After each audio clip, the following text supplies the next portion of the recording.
আরে এ তো ভারতবর্ষের নিয়মই, মানে কিছু না হলে পরে সাধু ও তো পাতাখোর গাঁজাখোর পাগল কথা শুনছো, এসব পাগল নেশাখোর পাতাখোর গাঁজাখোর আইআইটি বাবা মাকে তুচ্ছ করে, সে আবার সন্তান, ছি ছি ছি। এইসব সন্তান জন্মানোর থেকে মানে পেটে কোলেই মরে যাওয়া উচিত। কষ্ট করে পড়াশোনা শেখালো, শেষ পর্যন্ত কিনা বাবা মার এই কপালে জুটলো, ছি ছি এইসব সন্তানের উপর। হ্যালো বন্ধুরা, আমার নতুন চ্যানেলে তোমাদের সবাইকে স্বাগত জানাই। তো আমার নতুন চ্যানেলের নাম হচ্ছে বং বৌদি। তো এই চ্যানেলটাই কিন্তু আমি দেখতে পাচ্ছ দীর্ঘদিন ধরে ভিডিও দিচ্ছি, আবার কোনো সময় মানে সময়ের জন্য দিতেও পাচ্ছি না। তো আমার এই ইউটিউব চ্যানেলে তোমাদের সবাইকে স্বাগত জানাই। আর আজকের ভিডিওটা একটু অন্যরকম হতে চলে। বেশ কিছুদিন ধরে ইউটিউবে কি ফেসবুকে কি ইনস্টাগ্রামে কি সোশ্যাল মিডিয়া জুড়ে ছড়িয়ে আছে আইআইটি বাবা, আইআইটি বাবা। কে এই আইআইটি বাবার মেলায় দেখা গেছে এই আইআইটি বাবাকে। তো এই আইআইটি বাবা হচ্ছে হরিয়ানায় থাকে, সাধারণ মানুষের মতনই, যেহেতু আইআইটি পড়াশোনা করেছে, আইআইটি পাস করেছে, তো সেই জন্যই তাকে সবাই নাম দিয়েছে আইআইটি বাবা। কেন সে এখানে এসছে, তার জানার ইচ্ছা কি, মানে কেন এসছে, সব বৃত্তান্ত তোমাদেরকে বলবো আজ। তো সোশ্যাল মিডিয়া যদি এখন খুললে পরে আইআইটি বাবাকে দেখা যায়, আইআইটি বাবা নিয়ে অনেক চর্চা চলছে, অনেকে গেছে, রিপোর্টাররা গেছে, অনেক রকম নিউজ তো আছে, অনেক রকম কথা উঠছে। তো আজকে যেই কথাটা তোমরা আমার প্রথমেই শুনেছো, আমি ভিডিওটা শুরু করার আগে বলেছি যে এমন কিছু কথা, তো তোমরাও আমার কথায় সহমত। আসলে আমাদের যেটা শেখানো হয় একটা রোবটের মতন বলতে পারো, কি একটা পুতুলের মতন বলতে পারো, তো আমরা কিন্তু সেইগুলো দেখেই কিন্তু মানে চলে আসছি, বা এরকম পরম্পরায় কিন্তু বয়ে নিয়ে যাচ্ছে। তো অনেকেরই মন বলো, তারপরে তার একটা কোণে বলো, তো কাউকে যদি তার থেকে তার স্বাধীনতা কেড়ে নেওয়া হয়, তো ভেতরে কিন্তু দুঃখ কষ্ট থেকে। তো আজকে যে কথাটা বলবো, সবাই হয়তো অনেকেই আমার সাথে সহমত হতে পারো, আবার নাও হতে পারো, কিন্তু তোমাদেরকে যে আজকে কথাগুলো বলবো, বাবা মানে আইআইটি বাবা যা বলেছে, আমি তার সাথে কিন্তু একদম সহমত। আমিও কিন্তু বাবা ভোলেনাথের বলবো না যে বিশাল বড় ভক্ত, কিন্তু তোমরা সবাই জানো যে আমি ভূতনাথে যাই, কি আমি উজ্জয়ন গেছিলাম আগের বছর। তো বাবা যদি আমাকে ডাকে, তো বাবা যখন যার জীবনে আসে না, ঠিক বাবা ঢুকে পড়ে, বাবা এসে পড়ে, বাবাকে নিয়েই তো এই জগৎ সংসার, বাবাই তো আমাদের সৃষ্টিকর্তা। তো এই কথাটা যখন বলবো, তখন সবাই বলবে যে তাহলে তোমার মা বাবাকে, যেটা আইআইটি বাবাকে সেম কোশ্চেন করানো হয়েছিল, তাহলে তোমার বাবা মাকে, বাবাকে। আমি সবসময় বলি আমার বাবা, আমার মা মহাদেব। আমি কিন্তু এটা সবসময় বলি, আমার নিজের বাবা মা আছে, কিন্তু আমি তার সত্ত্বেও বলি যে মহাদেবী হচ্ছে আমার বাবা, আমার মা, আমার সব। কারণ একটা মানুষ যখন একা এসছে এই পৃথিবীতে, তো সে যাওয়ার সময় কিন্তু একাই যাবে, আর এই জগৎ সংসার কিন্তু সব পড়ে থাকবে, কিচ্ছু থাকবে না, কিচ্ছু নিয়ে যেতে পারবে না। কোটি কোটি টাকা কামাও, সোনা দানা শাড়ি যা কিছু আছে, মোহ মায়ার এই যে জীবন, সব কিন্তু পড়েই থাকবে। তো সেই রকমই আজকে যে কিছু কথা আছে, যে আজকে বাবাকে বলে যে বাবা মা ভগবান, অনেকে আছে যে কাঁধে করে বাবা মাকে ঝুড়ি করে নিয়ে ডলি করে তীর্থ করে পুণ্য অর্জনের জন্য। তো এই যে বাবা মাকে আমরা বলি যে ভগবানের স্থানে বসিয়ে দিই, তাহলে ভগবানকে, যদি বাবা মা ভগবান হয়ে যায়, তাহলে ভগবানটা কে? তাহলে এই সৃষ্টিকর্তা, এই পৃথিবী, এই যে দিন রাত, সূর্য ওঠা, চন্দ্র সূর্য, তো কে তারা? এই যে গ্রহ নক্ষত্র, এই যে প্রত্যেক কটা জিনিস আছে, তাহলে তারা কে?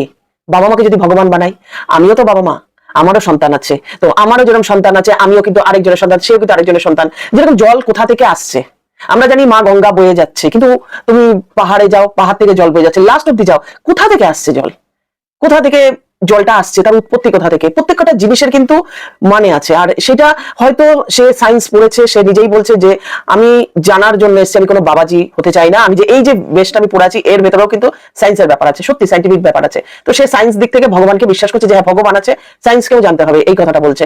তো কথা যেরকম আমরা বলি যে মানে বাবা মাকে ভগবানের জায়গায় বসিয়ে দিই, তো ভগবানকে কোন জায়গায় বসাবো? হয়তো আমার কথা শুনে আজকে অনেক নেগেটিভ কমেন্ট আসতে পারে, যে বাবা মা যে জন্ম দিল করলো। তো এইটাই হচ্ছে আজকের মেন পয়েন্ট, যে বাবা মা, আমারও নিজের চোখে দেখা আছে, বাবা মা যেখানে দুটি সন্তান থাকে, আজকে কথাটা সবাই মন দিয়ে শুনবে, আমি এরকম করে বলছি যে আজকে দুটি কি, তিনটি কি, চারটি কি, পাঁচটা কি সন্তান থাকে, তো তার মধ্যে যেই সন্তানটা স্টাবলিশড, বাবা মা কিন্তু তার দিকেই ঝোঁকে। যেই সন্তানটা কিন্তু স্টাবলিশড হয়েছে, যেই সন্তানটার অর্থ সম্পত্তি আছে, সেই সন্তানটার দিকে কিন্তু বাবা মা ঝোঁকে। তাহলে বাবা মা কোথায় ভগবান হলো? মানে বাবা মা নিজেকে যে আমরা যে ভগবানের স্থানে বসাচ্ছি, তো তার ভেতরে স্বার্থ জড়িয়ে আছে তার সন্তানের থেকে।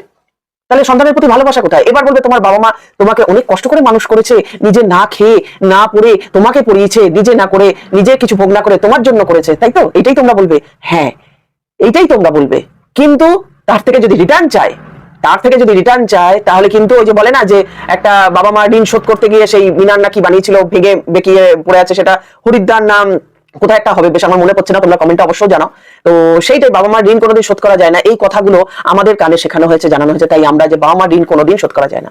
কিন্তু এখন যে দিন পড়ছে, আগেকার আমি জানি না, অনেক আগে আমার আগের বাবা মা, তাদের কিরকম ছিল, মানে যে সন্তানকে জন্ম দিয়েছি করেছি, তার থেকে এবার নেব, কারণ আমার তো কিছু নেই, আমি মানে আমাকে চলতে হবে, আমি যতদিন বাঁচবো, সন্তান আমাকে দেখবে, সন্তান আমাকে করবে। সন্তান যদি তোমার জন্য করে, তাহলে বুঝে নেবে যে তোমার ভাগ্য। কোনো দিন সন্তানের থেকে এক্সপেকটেশন রাখতে নেই, কোনো দিন রাখতে নেই।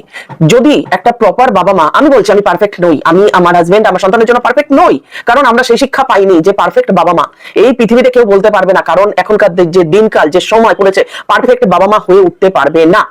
এখন কি হচ্ছে যে কখনো কোনো সোসাইটিতে যাবে, কোনো ইয়েতে যাবে, তো পার্টিতে যাবে, তো দেখবে সন্তান ছোট ছোট বাচ্চাগুলোর সামনে, এখন কেন আগে থেকে আমার সময় থেকেও, আমিও বলবো না, লুকাবো না যে আমিও জীবনে কিছু করিনি বা এরকম, যে মানে সন্তানের সামনে ছোট ছোট বাচ্চার সামনে মদ খাওয়া থেকে শুরু করে সিগারেট খাওয়া থেকে শুরু করে সবকিছুই। তাহলে তুমি তোমার বাচ্চাকে কি শিক্ষা দিচ্ছ?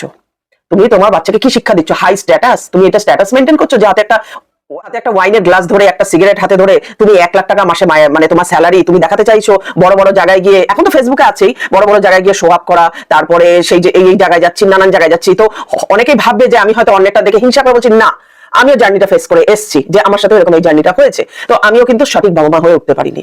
যতদিন না একটা মানুষ সঠিক বাবা মা হয়ে উঠতে পারবে, তো একটা ভালো আত্মার জন্ম দিতে পারবে না।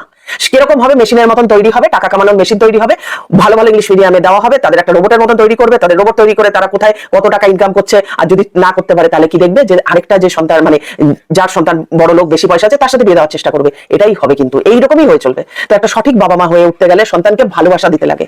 ভালোবাসা, এবার তুমি বলবে কি ভালোবাসা মানে এখনকার দিনে যেটা হচ্ছে, ভালো একটা গিফট করো, একটা আইফোন গিফট করো, একটা গাড়ি গিফট করো। তোমার যদি অকাত থাকে, তোমার যদি ক্ষমতা থাকে, তুমি তাহলে সন্তানকে একটা আইফোন দেবে, তুমি একটা গাড়ি দেবে, তোমার সন্তান বলবে বাবা বাবা কি আমার বাবা মা আমাকে ভালো। এটা ভালোবাসা নয়। এটা কিন্তু বাচ্চাকে আরো লোভ লালসার দিকে ঠেলে দেওয়া, আরো কিন্তু তার চাহিদাটাকে আরো বড় করে, মানে তাকে একটা লোভের মধ্যে ফেলে দেওয়া। এইভাবে কিন্তু একটা সন্তান কখনোই একটা ভালো আত্মা, ভালো মানুষ তৈরি হতে পারে না। এই যে আমি একটু আগে বললাম যে এখনকার যে সোসাইটি, একটা ড্রিঙ্কসের গ্লাস হাতে নিয়ে সন্তানের সামনে বসে ড্রিঙ্কস করছে, সিগারেট খাচ্ছে, তো তোমার সন্তান কি দেখছে ছোট থেকে? তোমার সন্তান কিন্তু এগুলোই দেখছে, আর এগুলো দেখে কিন্তু সেম তৈরি হচ্ছে। তো এইরকম ভাবে কিন্তু জেনারেশন চলবে। এইটাই হচ্ছে স্ট্যাটাস। এই স্ট্যাটাস মেনটেন, এইভাবে স্ট্যাটাস মেনটেন করতে গিয়ে তো কোনো মানুষই কিন্তু একটা ভালো আত্মার জন্ম দিতে পারবে না। ভালো আত্মার জন্ম দেওয়া এত সহজ না। আজকের দিনে এই কলিযুগে একটা ভালো আত্মার জন্ম, একটা ভালো বাচ্চা জন্ম দেওয়া কিন্তু এত সহজ না। তো এই যে অভয় সিং এর বাবা চেয়েছিল যে সন্তান আইআইটি পাশ করেছে, মোটা টাকা স্যালারি পাবে, তো তার বাবা মাকে দেখবে, এই করবে, যেটা হয় আমাদের মানে সমাজে, যে বাবা মা কষ্ট করেছে, বাবা মাকে তুমি দেখো, এইটাই কিন্তু চেয়েছিল। তো এই হচ্ছে তাদের ভালোবাসা। সন্তানের জন্য আমি যতটুকু করেছি বা করিনি। তারপরে সে আবার বলেছে যে সে ছোট থেকে দেখে এসছে তার বাবা তার মাকে মারছে, এইরকম। তো সে নিজেই না একটা মানে ভাবলো যে আমি তাহলে বিয়ে করব, আমি তো বিয়ে করে কি করব, আমি অনেক টাকা কামাবো, আমি কি করব, আমি কাদেরকে দেখছি আমার চোখের সামনে মারপিট করছে, এরকম মারপিট, তো সংসার জীবন কি এটা?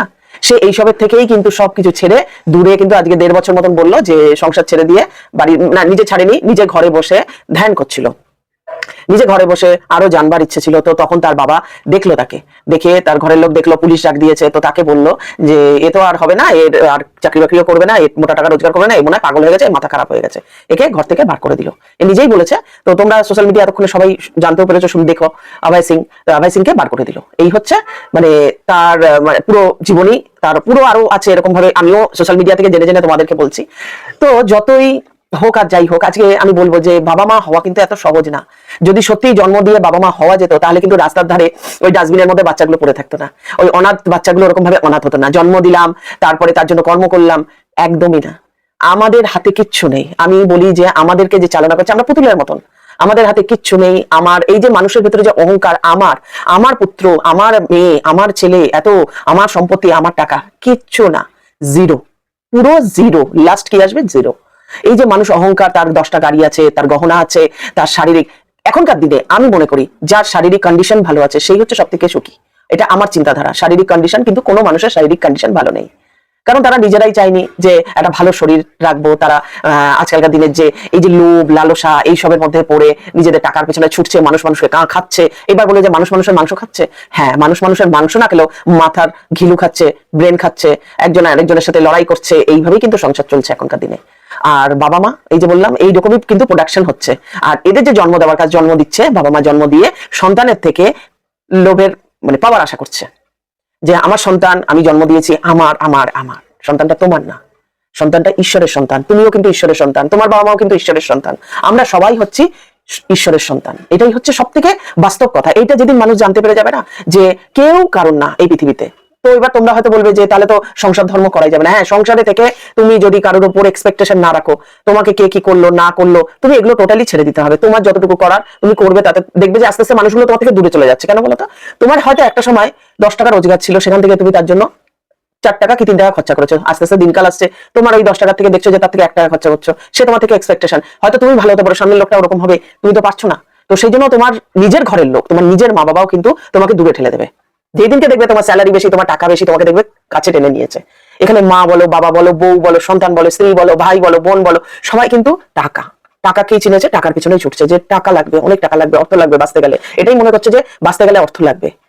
হ্যাঁ, বাঁচতে গেলে লাগে, আমি বলবো না যে লাগে না, কিন্তু নিজেরও কিন্তু সেই বিবেকটা, সেই জায়গাটা তৈরি করতে হয় যে আজকে আমার যে সন্তানটি মানে যতটা ভোগ করছে, যে করছে আর যে অল্প করছে, মা বাবার চোখ থাকবে সমান, দু চোখ দিয়ে সমান সন্তানকে দেখবে, তবেই সে না ভালোবাসা। মা বাবার এই ভালোবাসা কিন্তু আজকালকার দিনে নেই। আজকালকার দিনে কেন, হয়তো আগের দিনেও ছিল না। আমার আমার নিজের চোখে দেখা, যেই সন্তানের অর্থ আছে সেই সন্তানকে বাবা মা বেশি প্রায়োরিটি দেয়, গুরুত্ব দেয়, তার কথা শুনে ভালোবাসে। আর যেই সন্তানের হয়তো সেরকম কিছু নেই, তো তাকে কিন্তু দূরে ঠেলে দেয় বাবা মা। এটা বাস্তব, একদম বাস্তব। আমি আমার নিজের লাইফ থেকে আমি নিজেই প্রমাণ পেয়েছি, নিজেই দেখেছি। আমার সেখানে বলতে কোনো দ্বিধাবোধ নেই, এটা একদম বাস্তব কথা।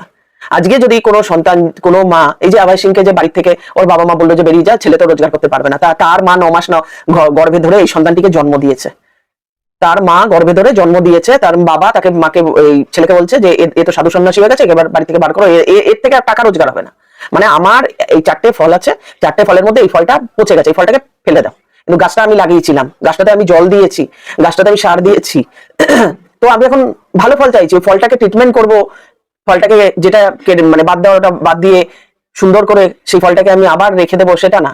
যেগুলো পাকা সুন্দর হয়েছে আর ওইটা ইয়ে হয়নি, পরিপুক্ত হয়নি, নষ্ট হয়ে যাচ্ছে, তো ওটাকে ফেলে দাও। কিন্তু অভয় সিং নষ্ট হয়নি, অভয় সিং কিন্তু নষ্ট হয়নি। সে কিন্তু জানতে চাইছে, সে বারবারই বলছে যে আমি জানতে, ভারতবর্ষের একটাই প্রবলেম, ছেলে যখন রোজগার করা শিখে গেছে, এত এত টাকা রোজগার করার ক্ষমতা আছে, সেই বাবা মা কিন্তু ওই বেকার ছেলেকে ঘরে বসে খাওয়াবে না, বলবে যে না তুই যা, বেরো বাড়ি থেকে। কিন্তু সেই তোমার বুকে দম আছে যে তুমি তোমার ছেলেকে, বেকার ছেলেকে বসে কোনো বাবা মা ঘরে বসে খাওয়ায়? কি বেকার কোনো মেয়েকে ঘরে বসে খাওয়ায়? কোনো বাবা মাই নেই। হ্যাঁ, হতে পারে হয়তো একদম লোয়ার লেভেলে দেখা যেতে পারে কাজ করে না, বাবা মা কাজ করে এনে খাওয়াতে পারে, আমি হয়তো দেখিনি। কিন্তু মধ্যবিত্ত বলো আর উচ্চবিত্ত বলো, বেকার ছেলেকে ঘরে বসে কোনো বাবা মা খাওয়াবে না। তাকে খোটা দেবে, একটা রুটি দিতে গেলেও মা না দিলেও বাবা দেবে। এই টাকাটা কোথা দিয়ে আসছে?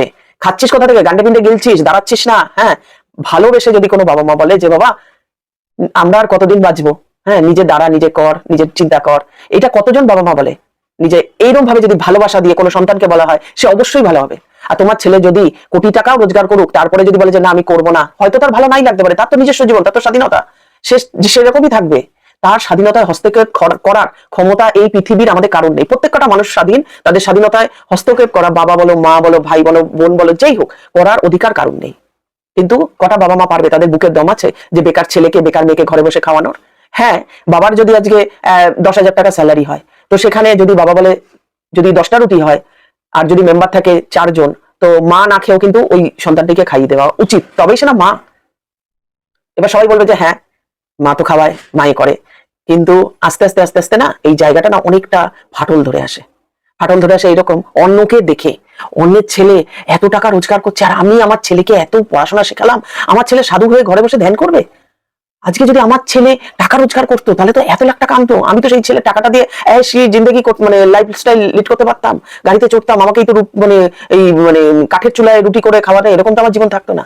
কাঠের চুলায় যদি রুটি করার যেটা তুমি আজকে আছো, মায়ের কথা বলছি, তো সেটা তোমার জীবন, তুমি বেঁচেছো তোমার জীবন। আমরা প্রত্যেকটা মানুষ নিজেদের জীবন নিজেরা বাঁচতে চাই, কিন্তু অবস্ট্রাগল হয়ে দাঁড়ায় আমাদের অপোনেন্ট মানুষটা, যে তোমার দ্বারা হবে না, তুমি পারবে না, তুমি এটা করবে না, নিচে টেনে নামিয়ে দেয়। এরকম কিন্তু প্রত্যেকটা মানুষের জীবনে আছে। নেগেটিভ মানুষগুলোকে সবসময় সরিয়ে দেওয়া উচিত, আর যে সরাতে পারবে না সেই মানুষগুলোকে নিজের থেকে পজিটিভ দিয়ে তাকে তার নেগেটিভটা চাপিয়ে দেওয়া উচিত। এটাই হচ্ছে কিন্তু প্রকৃত মানুষের কাজ। কিন্তু কতজন মানুষ করে? আজকে নিজের বাবা মা বাড়ি থেকে তাকে পাগল বলে, মানে এর মাথা খারাপ হয়ে গেছে, আইআইটি পাস করেছে, আমেরিকা কানাডায় ছিল, 4 লাখ টাকা স্যালারি, ভাই এ গেল, এ শেষ হয়ে গেছে আমার ছেলে, এটা বাড়ি থেকে হাঁটা, পাগল ছাগল। এই হচ্ছে বাবা মা। এরকম শুধু এই যে অভয় সিং এর বাবা মা আছে তা না, এরকম আজকালকার দিনে ম্যাক্সিমাম বাবা মা সন্তান দেখছে যে আমার যদি 5টা সন্তান থাকে, তার মধ্যে যেই সন্তানটা এস্টাবলিশড হয়েছে, বাবা মা সেই সন্তানটার দিকে কিন্তু ঝুঁকবে, কারণ ওই সন্তানটা থেকে তো নোট আসছে, ওই সন্তানটা তো আমাকে দিচ্ছে। এটাই বাস্তব। তাহলে তুমি তোমার সন্তানকে 9 মাস এতদিন গর্ভে ধরে তুমি 5টা যে সন্তান জন্ম দিলে, তাহলে তুমি জন্ম দিয়েছো, তাহলে বাবা মা ভগবান হতে পারে না? সেই ভগবানের জায়গা নেওয়ার ক্ষমতা নেই বাবা মার। যদি ক্ষমতা থাকতো তাহলে তাদের কিন্তু ওই জায়গায় জন্ম হতো না। ঈশ্বরই হচ্ছে আমাদের মা বাপ। আমি তো বলি ভোলেনাথ আমার মা, আমার বাবা, সবসময় বলি। লাস্টে যখন আমিও আমার এই শরীরটা ত্যাগ করবো, আমি কিন্তু ভোলেনাথের কাছে যাবো। যারা বাবা ভোলেনাথের ভক্ত তারা সবাই যাবে। তো আজকে এই অভয় সিং এর কথাগুলো বললাম, সত্যি দেখে খুব খারাপ লাগলো যে সে বাস্তবটাকে তুলে ধরেছে, একদম বাস্তব জীবনটাকে। আর সেই মানুষটাকে সবাই বলছে যে একটা গাঁজাখোর, একটা পাতাখোর, একটা মানে মদুয়া নেশা করে এরকম। কিন্তু প্রত্যেক কটা কথা, যে কটা কথা বলছে, শিক্ষার বলে না, শিক্ষাটা যদি তুমি জ্ঞান শিক্ষাটা যদি ঠিকঠাক মতন না অর্জন করো, তো সেই শিক্ষার কিন্তু দাম আছে। যেটা অভয় সিং এর শিক্ষা, আইআইটি অনেকেই পড়েছে, তারা কিন্তু নোটের পেছনে ছুটছে। অবশ্যই ছুটবে, এত টাকা পাবে স্যালারি, তো তার পেছনে ছুটবে। তাদের বাড়ির লোক আছে, তারা ওইরকম ভাবে। কিন্তু অভয় সিং এই জীবনটা বেঁচেছে, দেখেছে যে কি করব, টাকা রোজগার, হ্যাঁ টাকা লাগে, টাকা রোজগার করলাম, তারপর সংসার করবো। কেউ যদি আমার জীবনে আসে, তাকে নিয়ে যদি আমি ঠিকঠাক মতন, অবশ্যই আজকাল স্বার্থ জড়িয়ে আছে একজনের সাথে। আমি মনে করি একজনের সাথে বা আমার সাথে সন্তানের স্বার্থ, স্বামী স্ত্রীর সাথে স্বার্থ। কারণ যতক্ষণ অব্দি দিতে পারবে ততক্ষণ অব্দি সংসার ভালো। সংসার জীবনটাই হচ্ছে এরকম। তাও মারপিট, লড়াই ঝগড়া নিয়ে, কিন্তু তাও একসাথে মানুষ যতটা হোক, যারা পারে না, যেরকম অহংকার, মেয়েরা যখন চাকরি করতে চলে যায়, তো ম্যাক্সিমাম নেই, সে তাহলে পরের ছেলেটির কথা কেন শুনবে? যদি দুজনেরই স্বামী স্ত্রী 50,000 যদি স্যালারি হয়, তো অনেক মেয়ে শোনে না আজকালকার দিনে কথা। আবার ধরো ডিভোর্স হয়ে যাওয়ার পর সে তখন তার ভুলটা বুঝতে পারে যে না, আমি তাহলে কি নিয়ে থাকবো, আবার সে বিয়ে করে, আবার বিয়ে করে তখন গিয়ে অ্যাডজাস্ট করার চেষ্টা করে। এইরকমই চলছে। তাহলে দেখবে এখন ম্যাক্সিমাম ডিভোর্স হচ্ছে, আবার বিয়ে করছে, আবারই হচ্ছে। কিন্তু আলটিমেট কি? আলটিমেট জিরো, পুরো আলটিমেট জিরো। যতক্ষণ অব্দি এই মায়ার সংসারে আছো এরকম ভাবে চলতে থাকবে, কিন্তু সেই লাস্টে গিয়ে জিরোতে এসেই পৌঁছতে হবে। তো ভিডিওটা যদি তোমাদের ভালো লেগে থাকে অবশ্যই কিন্তু শেয়ার করে দেবে। যারা আমার এই চ্যানেলটিতে নতুন আছো, যারা সাবস্ক্রাইব করোনি এখনো পর্যন্ত আমার এই বঙ্গবতী চ্যানেলটি কিন্তু তোমরা সাবস্ক্রাইব করে দিও, এটাই আশা রইল। Please please please. আর যারা ফেসবুক থেকে দেখবে অবশ্যই কিন্তু ফলো করে দিও। তো চলো আবার আরেকটা নতুন ভিডিও নিয়ে আসবো। এরকমই কিছু বাবা মার উদাহরণ, কিছু সম্পর্কের উদাহরণ নিয়ে আছে, অনেক কিছু আছে। চলো টাটা।